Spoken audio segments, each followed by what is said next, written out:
Alright, so here is one 1984 Mercury 2-cylinder powerhead.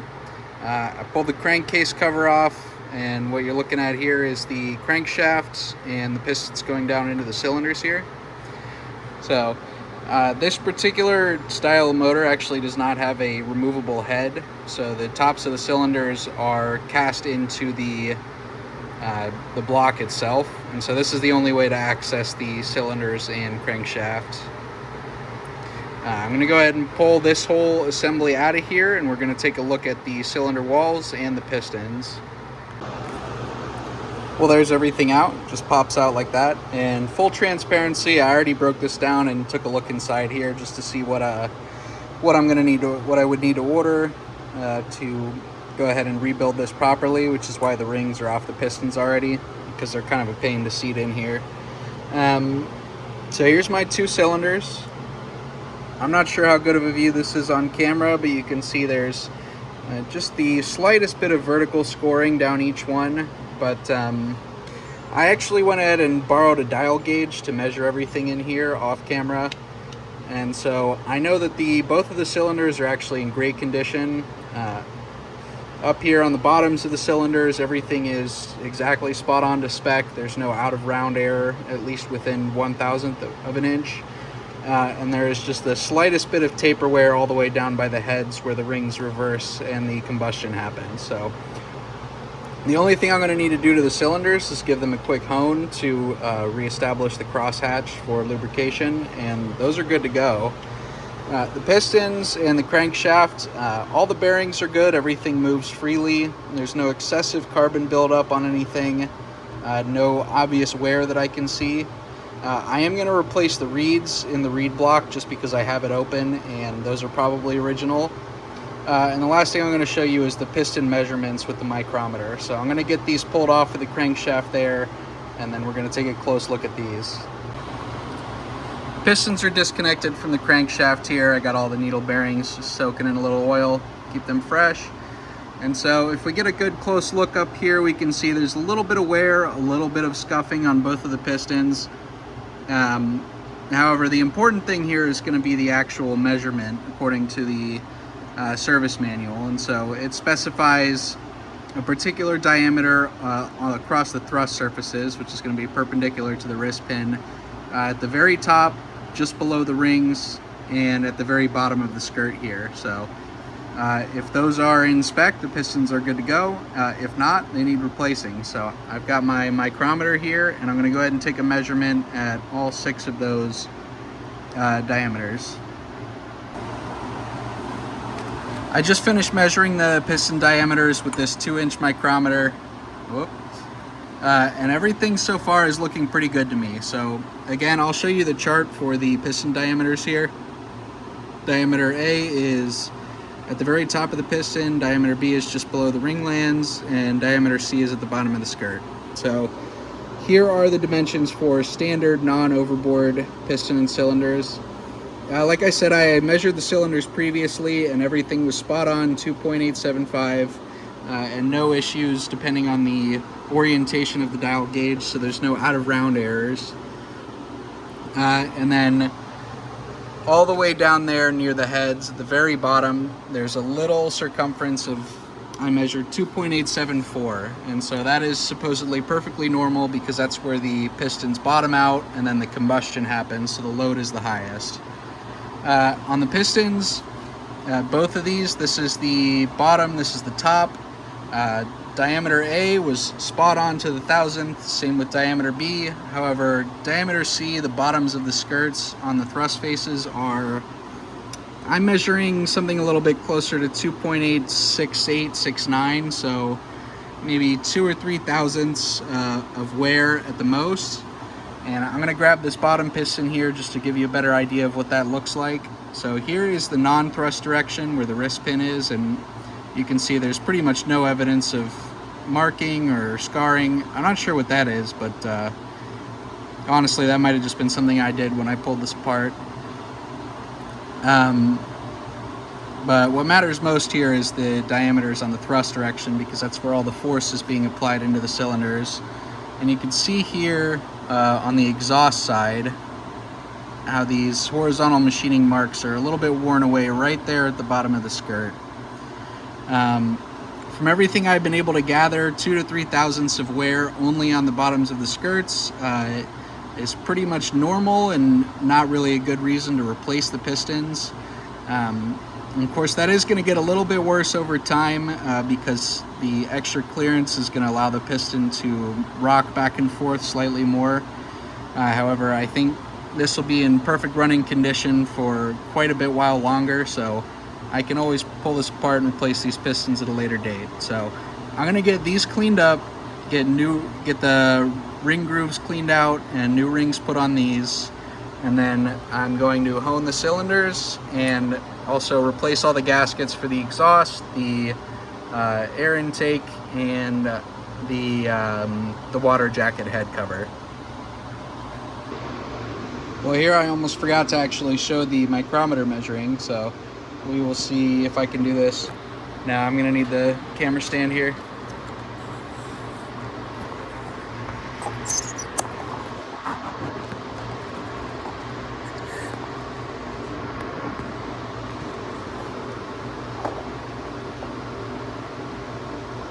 All right, so measuring on the thrust diameter, I'll just go ahead and start with the top of the piston here. So this is a 2-inch micrometer, so zeroed out is exactly 2 inches, and then every tick mark on here is 1,000th, and every intermediate tick mark on the main shaft there is 0.025. So halfway between 0 and 1 is going to be 0.05 inches. So this one was supposed to be, the top measurement is, so diameter A on the top of the piston here is 2.852, so I'm going to go ahead and rock this out to 8.5, and then I should be able to tick this out 2 more, and then I'm going to open it up to 2.855 just so I can slide it over the piston. And then just slowly close the micrometer and rock it up and down so I can find the widest diameter.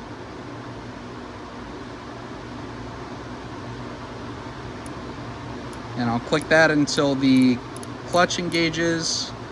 And if we look,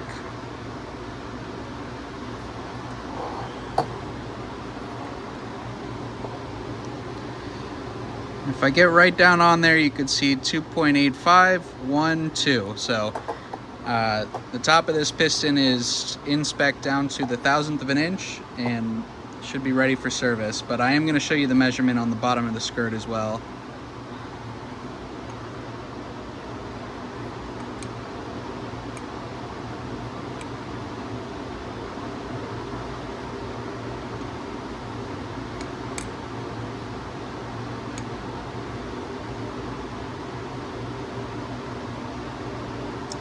This is a little more difficult because you have to heat the pistons to get the wrist pins out, and I don't really feel like doing that just to measure, so I gotta try to keep it balanced here. And the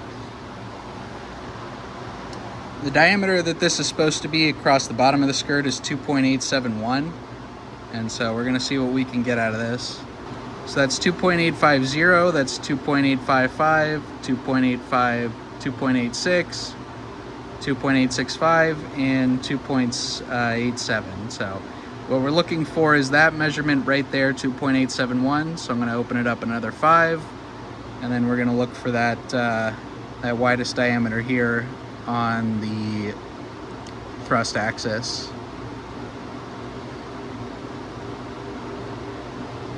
So I'm just rocking the micrometer up and down vertically until I start to feel it dragging, and then I'm gonna get it till it clicks.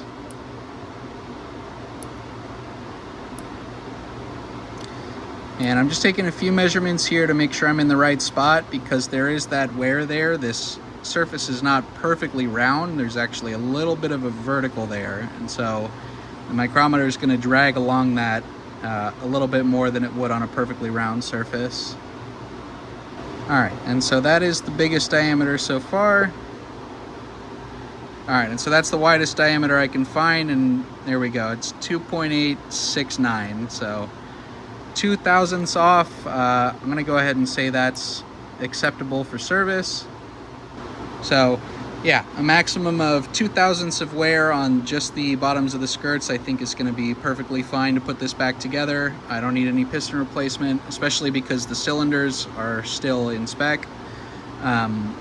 If the cylinders were worn out a little bit more, I might consider replacing these, just because that would take up a little bit of that slack. But shockingly, for a 40-year-old motor, everything here looks to be about as good as I could possibly ask for here in the Powerhead. So like I said, new rings, hone the cylinders, and then I have to deal with replacing all the gaskets on the block and cleaning up, especially, let me see if I can show you here.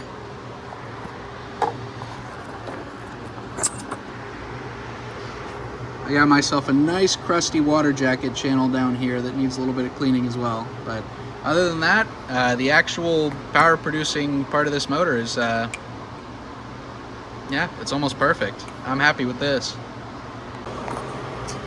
I got the tops of the pistons soaking up a little WD-40 there. That's supposed to help break up that carbon buildup, just so I can get them nice and shined up for putting it back together. And so since everything else is off the crankshaft, I decided this is going to be the best time to take care of the reed block here. So this is 2 Phillips heads to get the actual block off, and then I will be able to access the actual reed valves underneath. Here is one of the 4 reed valves disassembled, and so this part here is just a stop that prevents these flaps from lifting up to beyond a certain degree. And the way this works is that on one of the strokes of the piston, it will create a vacuum that will suck a fuel air mixture in through these valves, and it'll bend up these little, well, I guess you call them reeds, and it'll suck that air fuel mixture through, and then on the combustion stroke, it'll create a back pressure that'll lock these shut.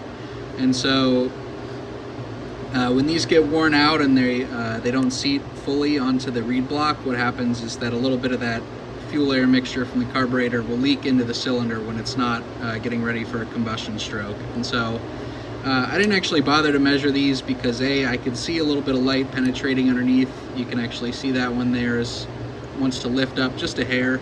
And B, I hope I don't have to take apart the power head again anytime soon. And so these are probably original, and if they lasted 40 years, I think it's worth it to put a new set on. So all I'm going to be doing is putting the new reed on where it was, and then putting the stop back over it and tightening these screws down to 25 inch-pounds and making sure I get a good bead of thread locker on there.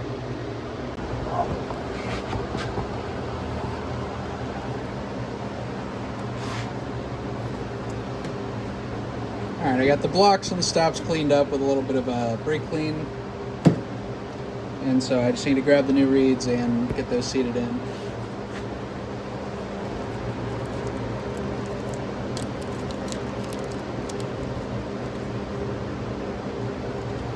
Alright, here's one of the new reeds. They are symmetrical on both sides. And I just want to pick it up and compare it to the old one. So you can see there where this old reed valve is touching the block, it's wearing in a little ring there, just a touch. However, these are super precision parts and they flap up and down, every single stroke of the motor. So the last thing I want to do is put this all back together and then find out that those are worn out, causing some kind of issue with the operation. And these are steel, so now that I've cleaned everything, I'm going to just put a little bit of 2-stroke oil on the reeds themselves to make sure that I don't get any rusting until I'm ready to put everything back together.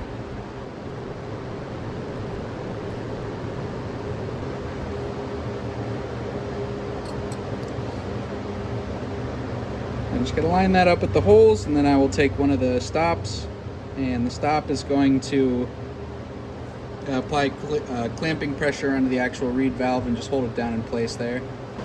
And these only get torqued to 25 inch-pounds, and so I'm going to apply some blue removable thread locker to every one of the mounting screws here for the reed valves. There's a little bit of gunk on these screws, probably some old thread locker, so I'm actually going to clean these up real quick and then get to it. Alright, so a nice generous portion on here.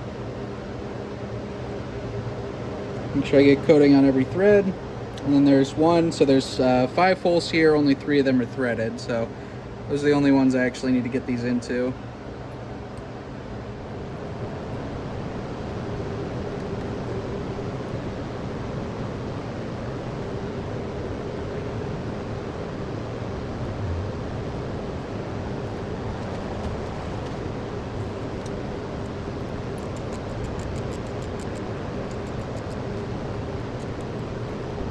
Alright, I'm just getting those bottomed out. I'm told it's really important not to over torque these because you'll actually bend those reed valves up a little bit.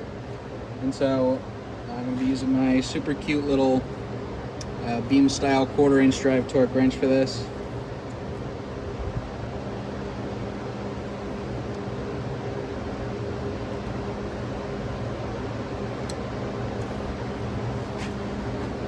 I'm going to start in the middle and then work my way to the outer ones, and I'm looking for, let's see if I can get this on camera. I'm looking for 25 inch-pounds, which is going to be over here.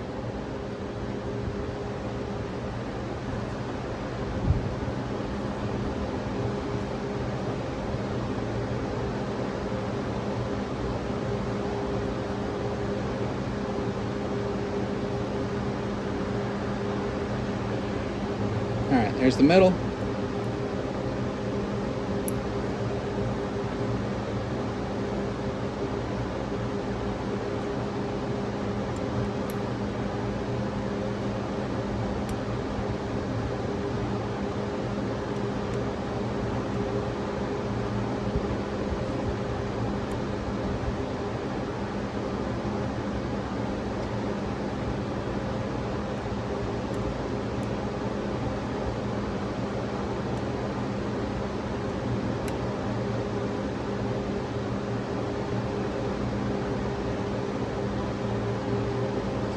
Alright, that's 25 on each one, and that valve is good to go. So I just have to do that 3 more times, then I can reinstall this on the crankshaft and hopefully not have to worry about it for another 40 years.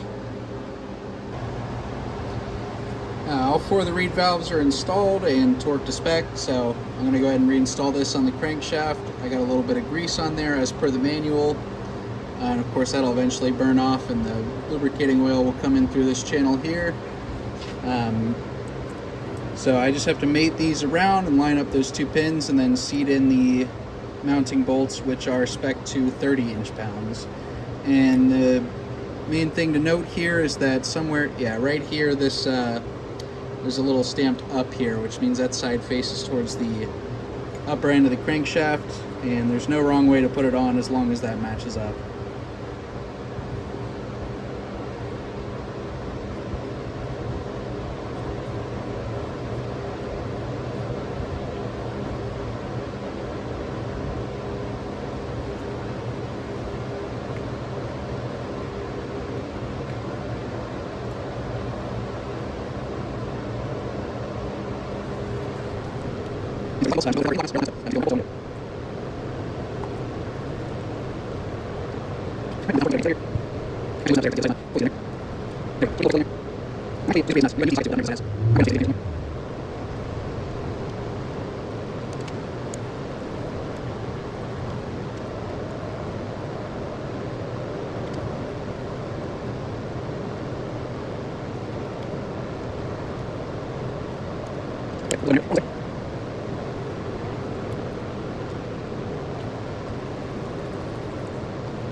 Alright, this is kind of a pain actually.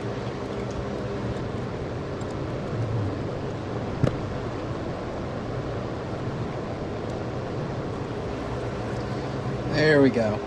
Okay, so I was thinking I would torque these down from the nut sides, but you can see there's actually, these are cut out to lock the nuts in place when you tighten with the screwdriver. So I do not have a torque screwdriver, but 30 inch-pounds, I think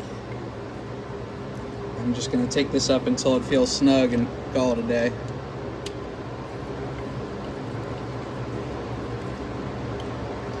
So I just want to make sure everything is seated properly.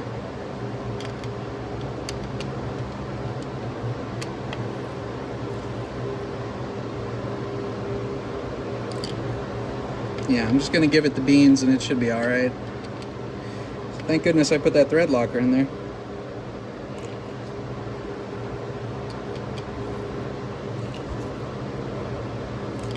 Alright. Alright, well, that's 4 reed valves installed on the crankshaft. So the only other thing I have to do to the crankshaft is replace this O-ring for the upper bearing housing, and the lower oil seal I have to replace, but that goes in a separate part. So yeah, this is ready for reinstallation.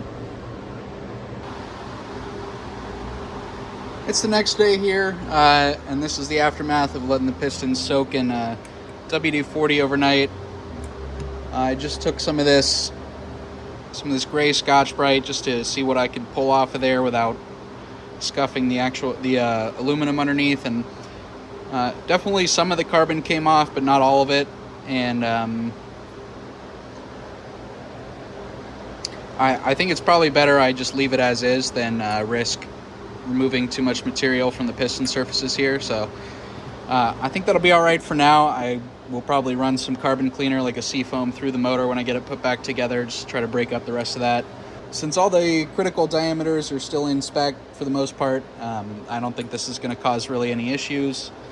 So yeah, next thing is going to be honing out the cylinders.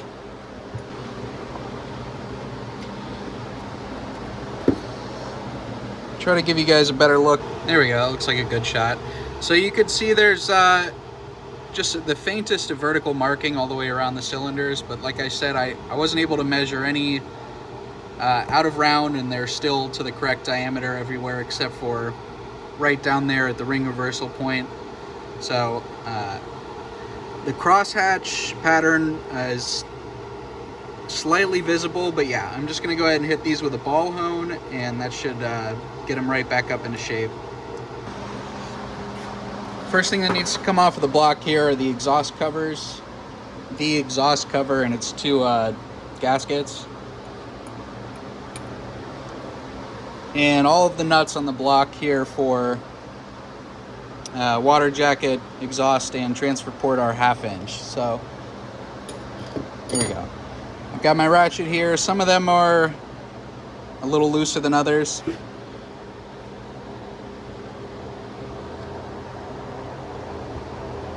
There we go.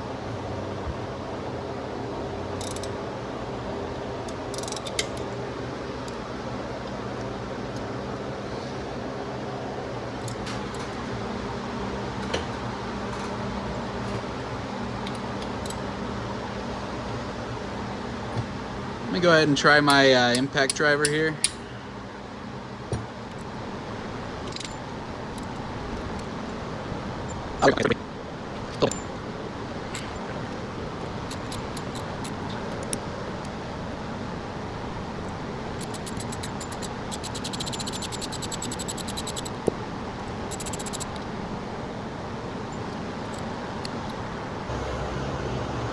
These last 2 feel like they want to break on me, so I'm going to soak those in some penetrating oil, go run some errands, then when I get back I'm going to hit these with a torch a little bit, and that should pop them out. So I'll see you guys in a bit. Alright, on the opposite of the exhaust side, this is the transfer port, and I'm actually going to start with the fuel pump here, because it looks like it has 2 bolts that are also connected through the transfer port cover. These are also, no, they are not 1/2 inch. Okay, so exhaust was 1/2 inch heads, and then all this stuff was, I'm guessing, 3/8.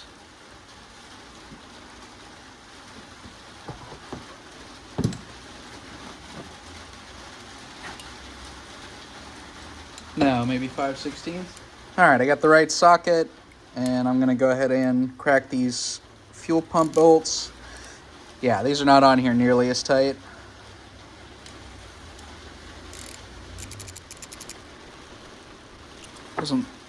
Yeah, these look brand new right out of the factory. So definitely there's some kind of leak in the exhaust gasket there that was fouling up those exhaust cover bolts.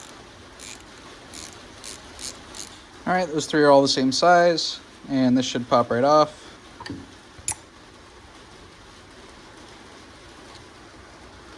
Should. I want to bend out these brass nipples here.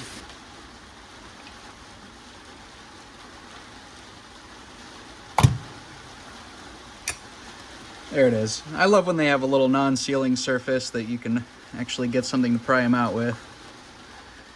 And here we go. So yeah, gasket, and then this is the diaphragm, which is, I'm fairly certain, not supposed to look like that, so I'm glad I'm pulling this off.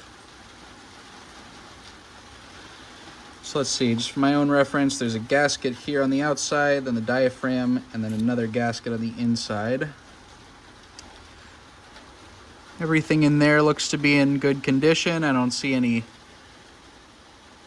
debris, fouling.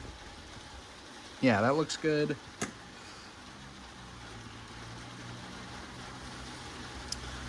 And these appear to be the exact same gasket on both sides. All right, now the transfer port. So these top ones are holding on this bracket for the wire harness. So I'm assuming they're going to be the long ones.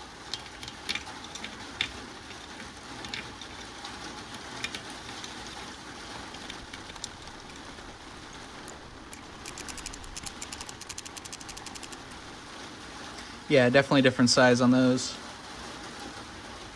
And once again, I gotta try to pry this off without... Oh, beautiful. So again, we got some little tabs here that should help me pop this up.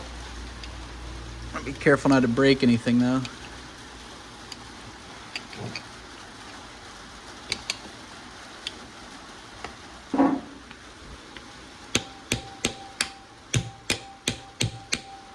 This is my dedicated beater screwdriver, so I'm sure somebody out there is cringing at this. But I assure you I have another one that I do not smack the head with a hammer.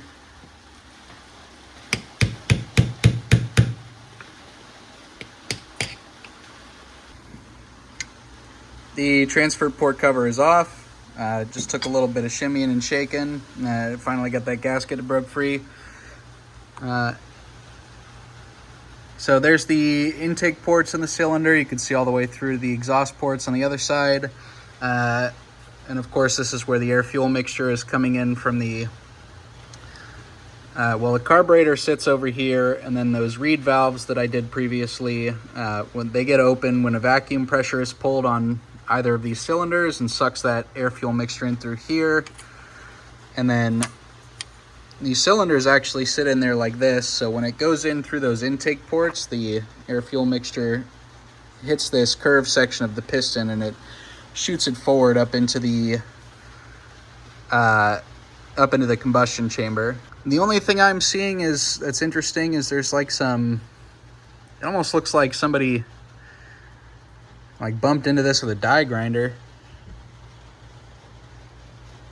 I'm assuming that probably is just, yeah, that's probably from the factory. I guess they were cleaning up the interior surface of this casting here, and then somebody just bumped into the side of these. So it doesn't look like it's ever going to affect anything in the motor. It certainly hasn't so far. So, and if this was from, I don't know, some piece of debris that got in here, I would have seen it on the crankshaft. So just something interesting. So once again, gasket's got to get cleaned off, and then the inside of here's got to get cleaned out. But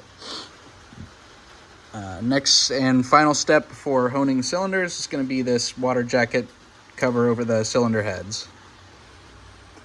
Here is that water jacket housing cover, and so here you can see exactly how the cylinder heads are cast into the block as one solid piece. So there's no removable head here, and then these are the threads for the spark plugs. So all this does is hold in the pressurized water as it comes up from the impeller and cools off the heads of the cylinders here. So that is the last removable item from the block, aside from a few of these bolts that I just want to keep on here for remembering what goes where. So I think I'm going to go ahead and start on the cylinder hone, and then I will go ahead and give this thing a good deep clean inside and out. I gave the block a preliminary clean on all the gasket surfaces just so that there's not any debris that's going to be falling into the cylinders while I do this. And so it's officially time to put a hone on these two cylinders. So for that, I picked up this 3-inch ball hone from I think Flex Hone is the brand. And so the way this will work is I just have to chuck this up into the drill, and then I'm going to spin it around in the cylinder, going up and down at a medium RPM until it creates a vertical cross-hatching pattern into the walls of the cylinder and removes the majority of that vertical marking on the cylinders. So I got a good coat of oil on the hone as well as inside the cylinders, so I'm gonna chuck this up and give it a shot.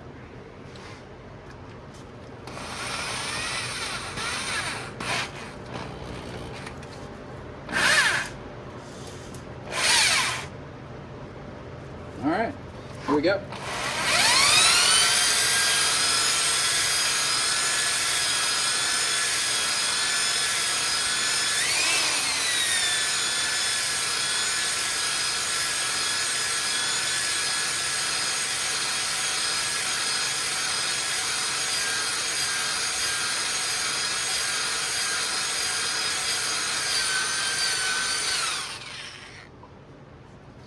All right, so if you can't tell by now, I've never actually rebuilt an engine before, so pretty much everything you're seeing me do is new to me.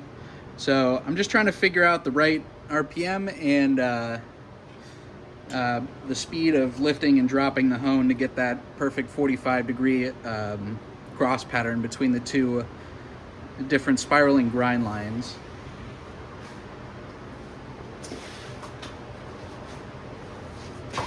So I'm just going to stop here real quick and pull out some of that debris and just see how it looks on the inside.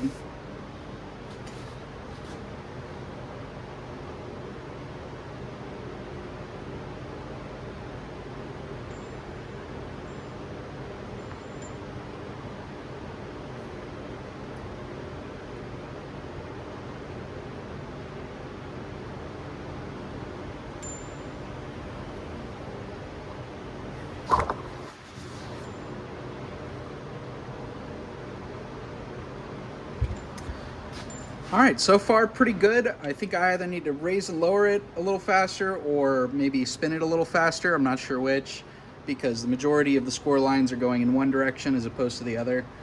So let me go ahead and give it a few more rotations and see if I can make that happen.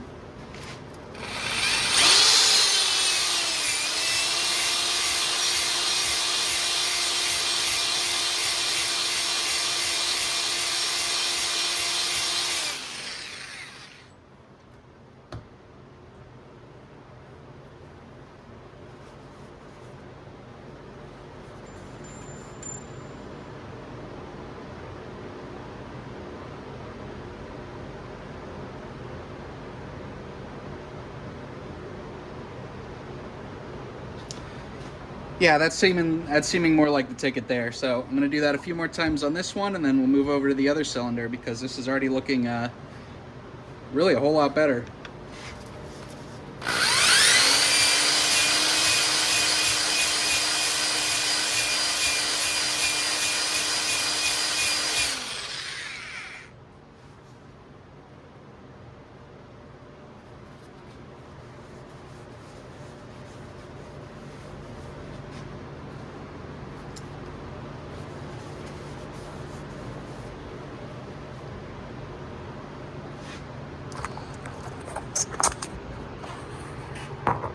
All right, let me see if I can get this in the light a little bit here. Well, I hope you can see that, but if you look at the comparison between the top cylinder and the bottom one that I just honed, you can definitely see the difference. There are a couple of vertical marks left that I believe may have been like a little bit of sand or debris that got into the combustion chamber because they are just ever so slightly deeper than the rest of the marking, which I assume is just wear from the rings. However, like I said, none of this was detectable on the dial gauge, so it should be small enough that it's not going to affect my compression or anything like that. And it looks to me like that's a pretty good 45 crosshatch, pretty similar to what I was seeing online. So I'm happy with that. I'm going to hit the other cylinder, and then I'm going to do the final clean on this block.